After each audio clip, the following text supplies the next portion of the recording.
sur la question de l'origine et nous dire s'il y a certains industriels ou distributeurs qui contournent ces normes d'étiquetage. On décide qu'il y a le droit à l'erreur pour les agriculteurs, on dit qu'il y a le droit à l'erreur pour l'étiquetage dans les magasins.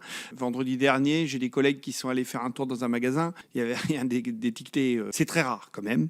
Je pense qu'en viande bovine, en tout cas, dans la grande distribution, c'est un effet plutôt positif pour eux de mettre le logo VBF. Comme toujours, hein, dès qu'on commence dans des produits transformés, là, ça devient beaucoup plus aléatoire. Par exemple, dans des chaînes de restauration qui font croire que, par exemple, McDo, parce que quand le week-end, je discute avec les jeunes et tout ça, quand je leur explique que McDo est à 50% viande importée, tout le monde me dit, mais McDo, ils font de la pub sur le français, le français, le français. Ils sont transparents quand on les rencontre, hein. Ils nous le cachent pas. Mais n'empêche que le consommateur, il a l'impression de manger français quand il va chez McDo. Et chez Burger King, ils ont commencé avec 0 français. Bon, aujourd'hui, ils sont un peu mieux. Ils ont leurs propres raisons, hein. Mais en fait, il n'y a pas de détournement. Enfin, votre question, c'est de dire, est-ce qu'ils détournent la loi par l'affichage ?